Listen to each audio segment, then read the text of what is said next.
Estamos en un programa de filología y me acompañan en el estudio José Ramón Carriazo. Lo cito a él en primer lugar porque fue el que me propuso la idea. José Ramón, un saludo. Un saludo, Miguel. Una idea que yo creo que va a dar mucho que hablar y que escuchar, puesto que estamos en un programa de radio. Es la presentación de un libro aquí que se llama Anatomía de la lengua, editado por Vox hace unos pocos meses, y tenemos a la autora, que es Elena Álvarez Mellado. ¿Qué tal, Elena? Hola, ¿qué tal? Lingüista, redactora, tuitera, ¿también se puede decir así? También, sí. Y nos acompaña también, como no, Nuria Polo. Nuria, ¿qué tal? Hola, encantada. Nuria, que siempre se presta a estar en las mesas de diálogo cuando se habla de lengua por delante. Siempre está Nuria aquí, ¿verdad? Sí, a mí me engañan muy fácilmente. Nuria Polo y José Ramón Carriazo son profesores en la Facultad de Filología en el Departamento de Lengua Española y Lingüística General. Y yo creo que es una buena forma de comenzar el curso porque siempre destinamos este tipo de programas a divulgar, a hablar de lo que se hace relacionado con la lengua española, puesto que estamos en un programa dedicado a filología, y yo creo que este libro nos viene muy bien porque es Anatomía de la lengua. Se habla de cosas curiosas, de cosas que a todos nos da que pensar, pero que alguien, una voz autorizada como es Elena, nos puede dar respuestas, ¿no?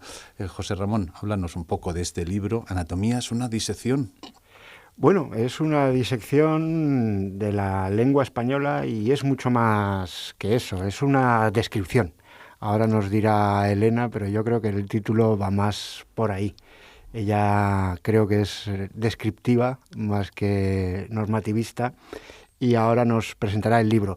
Es una aportación a la divulgación de los conocimientos lingüísticos y sobre la lengua española que están a disposición del público en la actualidad. Y yo creo, en mi opinión, que es una de las principales novedades en cuanto a divulgación lingüística del curso pasado y, por lo tanto, una lectura recomendable y recomendada para nuestros alumnos este curso, sobre todo para los alumnos de filología, pero yo creo que en general para todos aquellos que estén interesados por aproximarse a la lingüística y a la lengua española y librarse de los prejuicios y cuasi supersticiones que sobre cuestiones lingüísticas y de norma de lengua española tenemos la mayoría de los hablantes cuando llegamos a la universidad.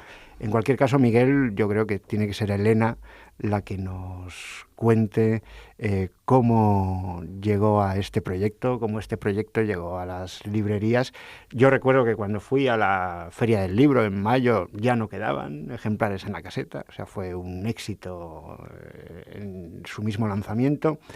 Pero que sea ella la que nos cuente cómo llegó a aquella caseta de la Feria del Libro y qué es lo que ha pasado desde que haya salido el libro. Pues el libro de anatomía surgió, yo creo que es el resultado de la inquietud mía y creo que compartida por buena parte de gente del gremio de lingüística y de filología, la inquietud, diría casi la incomodidad de que cuando uno dice que se dedica a cosas de lengua, yo creo que existen dos reacciones cuando uno dice que se dedica a eso, a la lingüística, a la lengua. La primera es el interlocutor se echa a temblar, recuerda las clases de lengua de bachillerato y vienen a su cabeza términos terribles como el predicativo y cosas así, y dice, ¡ay Dios! Y la otra es quien te mira y dice, ¡oh, te habrá parecido horrible todo lo que he dicho hasta ahora porque yo hablo muy mal! Entonces, tengo la sensación de que en general existe una noción un poco antipática de la lengua y de los estudios de lingüística. Muchas veces porque, bueno, los que nos dedicamos a ella obviamente no, pero quienes no han vuelto a retomar el tema, no se lo han vuelto a encontrar, tienen un recuerdo algo amargo de sufrimiento estudiando. Y a mí me parece, y a los que nos dedicamos a la lengua, nos encanta la lengua y nos parece algo precioso. Y mi experiencia en estos años ha sido que una vez que te encuentras con ese interlocutor que se echa a temblar cuando le dices que te dedicas a la lengua, si le empiezas a contar cosas que quizá nunca se las contaron en el colegio, nunca se las encontró en el temario, de repente ves, caray, que le interesa. porque es que, claro, normal que le interese, si es que es muy bonito y es muy interesante. Entonces, para mí el escribir anatomía ha sido ha sido un poco el desquitarme, o no a mí, o intentar desterrar esa idea de la lengua como algo aburrido, tedioso y algo además que haces mal y que hacemos mal, porque normalmente el mensaje, incluso si uno ya no ha vuelto a retomar nada de lengua, ¿cuándo te encuentras con temas de lengua? Pues cuando dice alguien en la televisión, en la radio, en los medios, lo que sea, es que la gente cada día habla peor, es que el español que se está degradando. Entonces, al final es una cosa como la lengua es algo que utilizan para atizarnos a los hablantes porque lo hacemos mal. Y me parece que eso va muy en contra de, en realidad, la percepción y la opinión o la aproximación a la lingüística que tenemos quienes nos dedicamos a ello. Entonces el libro, de alguna manera, es un intento por eliminar ese prejuicio y esos malos recuerdos que a uno se le quedan después de pasar por la educación sobre lengua, y hacer de la lengua, o demostrar o intentar contagiar lo muy disfrutable que es. Y ese es el objetivo, el inicio y el objetivo del libro. A mí me parece tan maravilloso que eso mismo, que les voy a recomendar el libro y les voy a poner este programa a mis alumnos este año, ya que a mí no me creen, a ver si creen a Elena. ¿Te parece que pasemos a ver un poco paso a paso en qué consisten sus capítulos? Sí, el libro se divide en 6 grandes capítulos, que a su vez se dividen en subepígrafes, y comienza con el método, digamos, ¿no? Las gafas de mirar la lengua. Quiero puntualizar que Elena Álvarez es de formación científica y humanística, y eso se le nota. En lingüística se utiliza el método científico y de ahí va el primer capítulo. Exacto, el método científico, que son las gafas de mirar la lengua, ¿no? Para hacer la anatomía, cabeza, tronco y extremidades. ¿Por qué empiezas con el método? Yo he intentado ponerte la cosa fácil, pero no me han dejado, lo siento, Elena. Porque creo que uno de los grandes meollos es que la manera en la que nos aproximamos a la lengua, o la aproximación generalizada, es la de pensar en torno al bien y el mal. Esto está bien, esto está mal, mengano que habla fatal, los jóvenes de hoy en día que qué mal hablan. Y en realidad eso no es solamente una cuestión de cómo es la lengua, sino desde dónde la estamos mirando. Entonces, por eso me gustaba la metáfora un poco de las gafas, como el cristal que te condiciona toda la observación de lo que estás haciendo. Yo tengo la sensación de que tradicionalmente, y cuando nuestro contacto con la lengua ha sido el escolar, tenemos una visión muy parcial de qué es la lengua. Porque normalmente uno, pues eso, se sumerge en las oscuras aguas del normativismo, del bien y el mal, del análisis sintáctico. Del análisis sintáctico, de la subordinada, de la subordinada, de la subordinada. Y eso es una parte muy académica y muy teórica de la lengua, y es una aproximación que desde el lado de la normativa pues también hay muchas cosas muy cuestionables de por qué consideramos que algo está bien. Porque lo diga una institución, podemos razonarlo de alguna manera. ¿Qué pasa si la institución cambia de opinión o de parecer o se cambian los usos? ¿Eso deja entonces de estar bien? Entonces, ¿qué es el bien? ¿El bien es una moda entonces? De antes se llevaba sombrero y ahora no, ahora se puede decir esto, antes no. Entonces, el capítulo de las gafas sí era un poco intentar hacer un repaso a cómo se ha mirado la lengua desde distintos puntos de vista, desde distintos momentos históricos, desde distintas ramas del conocimiento, porque la lengua al final, entre unas cosas y otras, hay muchas disciplinas que acaban encontrándosela. La rama de filología, quizá desde la aproximación más humanista, pero también, por ejemplo, existe la rama de la neurociencia, que se encarga de ver dónde está la lengua dentro del cerebro, cómo la adquirimos, cómo la aprendemos, cómo funcionan los trastornos del lenguaje, qué es la dislexia. Al final el objeto de estudio es el mismo, la lengua, pero desde ramas muy diferentes. Sí, sobre la adquisición del lenguaje nos puede hablar Nuria, que es su tema de especialidad. Pero hoy no hemos venido a hablar de mi tema de especialidad. En fin, Miguel. Nuria está remisa, ¿eh? Pasamos entonces al capítulo 2. En el capítulo 2, Elena se atreve a disertar sobre un tema que en los años 20 la Société Générale de Linguistique Générale prohibió debatir, que es nada más y nada menos que el origen del lenguaje humano. Durante el siglo XIX, durante el XVIII incluso se hicieron experimentos, como lo de dejar a un niño solo y aislado a ver si hablaba en hebreo o hablaba en arameo y saber entonces cuál era la lengua original, ¿no? La lengua originaria. Por esto hay un libro de Humberto Eco magnífico sobre las lenguas primitivas. También se inventaron lenguas perfectas, puesto que las lenguas humanas naturales son imperfectas porque proceden de una deturpación de la lengua perfecta original, el mito de Babel y todas estas cosas. Bien, pues en el capítulo 2 Elena se atreve a hablar de si los animales tienen lenguaje y cuál es el origen del lenguaje humano. Es decir, tomas una perspectiva cronológica, ¿no? Lo explicas desde el principio. Sí, yo creo que es inevitable hacerse la pregunta y soy consciente de que es meterse en un jardín en el que, bueno, hay mucho debate, en realidad sabemos poco y yo desde luego soy la que menos sé de todo este asunto. Quiero decir que no es el área en el que yo he trabajado, puedo aportar más, pero es que es inevitable preguntarse sobre... De acuerdo, si vamos a reflexionar sobre qué es el lenguaje y cómo funciona, ¿lo consideramos una variante de lo que hacen los pájaros cuando pían o son cosas tan radicalmente distintas que tenemos que meterlas en cajones separados?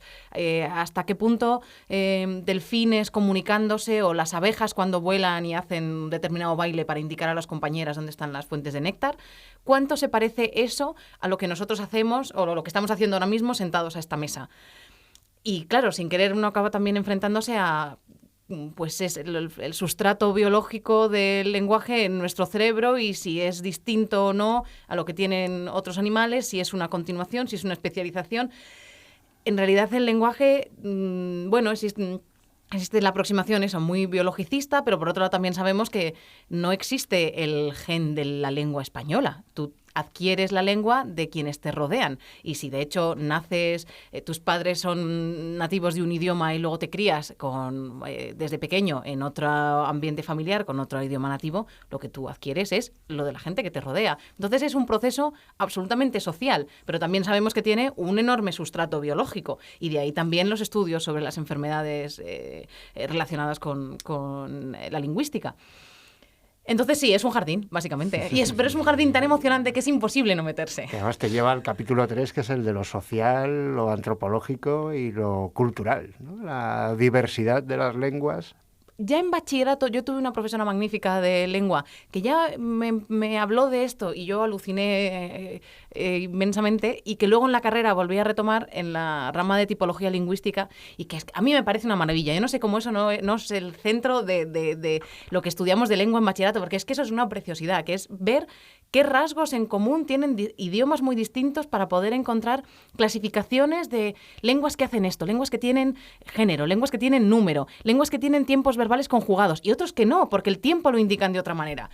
Y es que es una maravilla, además, ir viendo cómo históricamente unas derivan de otras, cómo un prefijo acaba formando parte de la palabra y entonces eso acaba formando parte de un sistema flexivo más complejo.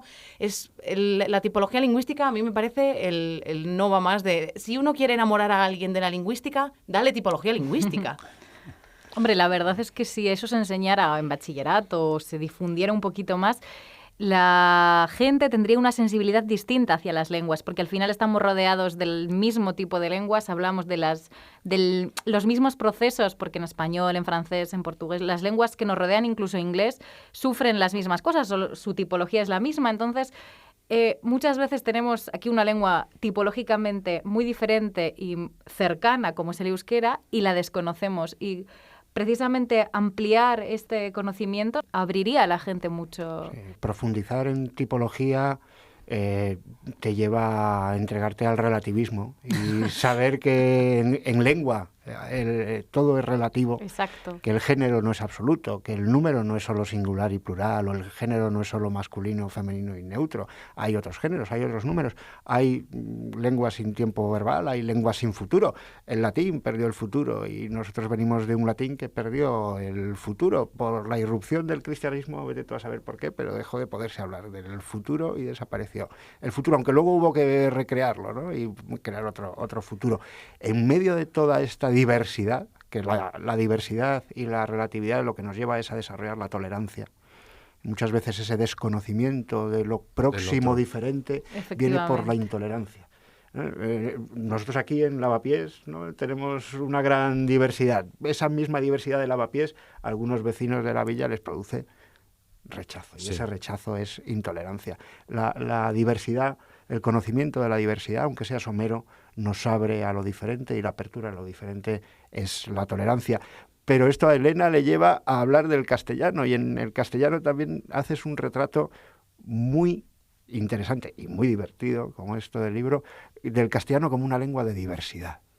Sí, yo creo que acabamos pensando que la lengua es un cajón estanco, de esto es el castellano, esto es el inglés, pero al final si uno se pone a escarbar, es que ¿a qué llamamos castellano? Para empezar, que intentar trazar la frontera de hasta aquí es castellano, luego lo que viene es un dialecto, o sea, al final lo que ocurre es que yo creo que los idiomas forman un continuo en el que uno está en lo que habla o la lengua que le rodea, pues está en un punto del continuo, y hay partes del continuo que están ya muy cerca de lo que ya empieza a ser la otra lengua. Y claro, entonces ahí viene luego mucha discusión, que yo creo que es más política que lingüística, sobre qué es una lengua y qué no, si esto es un dialecto de otro o no. Y entonces creo que dejar de ver el castellano como un ente monolítico me parece sano, me parece necesario, y yo creo que es más realista, que es, bueno, esto que llamamos castellano es una construcción que hemos hecho entre todos, pero que es formada por ingredientes de aquí, de allá, de lenguas que pasaron por aquí. De lo que aquí se habló en otro momento, de la influencia cultural cuando en un momento dado una determinada cultura, país vecino, es más fuerte culturalmente o tiene más, es hegemónico, y entonces te traes de allí los inventos, las modas, la comida, y entonces de ahí que tengamos y préstamos del italiano, préstamos del francés, préstamos de no sé dónde. Yo creo que en el fondo es intentar destruir la idea de pureza lingüística, de que existe una lengua pura, que cuando te sales de esos límites estás hablando mal o estás haciendo algo que no está bien. No, es que a mí me parece que hay pocas cosas más mestizas que una lengua. Hombre, claro que hay poblaciones, y las ha habido a lo largo de la historia, que han vivido mucho más aisladas y por lo tanto con menos contacto con otras poblaciones, y por lo tanto su lengua sí podría entenderse como una cosa quizá menos construida con retales de otros sitios. Pero en el caso del castellano, considerar que exista un castellano puro, monolítico, y que lo que se sale de aquí está mal. Pero si el castellano es una especie de Frankenstein con trozos de muchas lenguas distintas, de muchos sitios distintos, de muchas clases sociales distintas. En realidad castellano es una abstracción que hemos creado y nos pensamos que refleja la realidad, pero no, es un puzzle, de muchas cosas distintas, y eso es estupendo. Sí, creo que fue Goytisolo, cuando le dieron el premio Cervantes, el que dijo que su patria era la lengua española. Sí. Y esa patria, si la lengua española es una patria inmensa, intercontinental, con millones internacional, de paisajes y mestiza, con muchas culturas, con muchas lenguas en contacto, y una cultura muy viajera y muy extendida. Yo creo que eso Elena lo refleja muy bien en el capítulo 4. Y en el capítulo 5 y en el capítulo 6, ya para ir concluyendo, nos cuenta Elena cómo la lengua se hace y se sigue haciendo y no se deja de hacer cada día. Es decir, cómo el hablante crea cada día y recrea esa idea humboldtiana, ¿no? La lengua es esa energía permanentemente en ebullición y en permanente creación. Y luego también cómo la otra cara de esta moneda, cómo la lengua muere, cómo la lengua desaparece, cómo hay usos que dejan de tener vigencia, ¿no? Esa dinámica que expresas o que explicas en el capítulo 5 y el capítulo 6, yo creo que es muy importante para fomentar eso que hablábamos antes de la tolerancia lingüística. Es decir, algo que no se haya dicho antes no tiene por qué estar mal dicho. Es algo que no se ha dicho antes. Sí, yo creo que es el entender la lengua como un ente vivo, y quizás la metáfora es excesivamente biológica, pero yo lo entiendo así. Cuidado con las metáforas, que las carga el diablo. Pero sí, la lengua en realidad es un código más o menos consensuado que creamos entre todos, que en ningún caso, yo creo que también uno cuando se ha quedado con esa idea de la lengua es lo que me dijeron un día en clase cuando tenía 12 años, uno se queda a veces con la idea, creo también fomentada a veces desde distintos ámbitos, de que la lengua es algo vertical, es decir, existe una institución o eruditos o grandes conocedores que parece que tienen como el carné de estoy formalmente habilitado para hacer palabras y tú no, y para decirte cuáles son las buenas y tú no lo sabes. Entonces esa idea vertical de la lengua es una cosa que se hace arriba, que la hacen unos eruditos y que baja al pueblo llano y que cuando el pueblo llano la usa, la deforma y la corrompe. Creo que inconscientemente esa idea está más generalizada de lo que yo querría. Y cuando en realidad la lengua no funciona así. La lengua funciona hablando a las personas. Y entonces, en ese hablar cotidiano que incluye lo que dice alguien en la columna de un periódico, pero también lo que alguien escribe en Twitter, lo que un señor en un mercado le dice a otra señora que pasa por allí, todo eso es lo que genera la lengua. Entonces, me gustaba la metáfora biológica de la lengua como algo que está naciendo constantemente, porque constantemente estamos haciendo nuevas palabras, nuevos usos, nuevos significados, nuevas formas de comunicarnos y que por otro lado pues se va destruyendo, un poco casi como la corteza terrestre, que pues por un lado tienes a las dorsales oceánicas por las que se va creando nueva corteza y por otro lado donde chocan placas y se va destruyendo corteza. Y es un proceso dinámico siempre en movimiento, siempre en activo, y es estupendo ver qué es lo que nace, por qué nace y cómo nace, que es lo que compartimos el señor que escribe una columna en un periódico, el señor que está hablando en no sé dónde, el profesor, la señora que habla en la radio o que le dice a su sobrina que no sé qué. Todo ese proceso como generador de lengua y los usos que de forma esperable y no alarmante pues se van dejando, se van destruyendo, porque eso que te era tan útil hace 2 siglos, pues ya hoy no, porque ha desaparecido lo que nombraba, porque hay otra forma más económica, más interesante, nueva de decirlo, y fenómeno, no hay que llorar a los muertos de la lengua, hay que decir qué estupendo que estuvieron con nosotros esta temporada. Los próximos años tendremos otra cosa. Y ese era un poco el objetivo del capítulo 5 y el 6, es ver cómo se crea lengua nueva, entendiendo que la lengua la creamos entre todos. Sobre todo, bueno, pensando en morfología, en cómo se crean palabras nuevas, por qué se crean palabras nuevas o cómo llegan desde otras lenguas a la nuestra, y ver cómo la lengua muere cuando dejan de usarse palabras y dejan de ser interesantes usos. Bien, pues estamos terminando, no nos queda más remedio que finalizar aquí. Desde luego daría mucho para hablar, porque quiero destacar de Elena Álvarez, lingüista y tuitera, como ya he dicho, la pasión con la que habla, porque es su forma de transmitir, yo creo, la pasión por la lengua. Quiero destacar también lo que comentaba Nuria Polo, que es un libro, Anatomía de la lengua, del que es redactora Elena Álvarez, editado por Bosch, que puede interesar a cualquier, no alumnos, bueno, alumnos porque los tuyos lo pueden apreciar, pero cualquier estudiante o cualquier interesado en la lengua, ¿no? Cualquier persona que tenga interés lingüístico. Romperla que no es un libro académico que se puede acercar cualquiera, porque yo creo que lo que mantiene es el interés fascinante y divertido por la lengua, que es de uso de todos, que ese es el verdadero objetivo, yo creo, del libro, ¿no? Eso era lo que a mí me gustaría pensar, que sí, que es para cualquiera en realidad. Hombre, pues un detalle que se agotara en la Feria del Libro ya cuenta, ¿no, José Ramón? Sí. Fue un éxito, ha tenido mucha repercusión, además, en las redes sociales, ha generado mucha discusión y Elena ha sabido llevar muy bien todas estas ondas que han salido del libro. Y yo creo que fundamentalmente es un libro muy claro.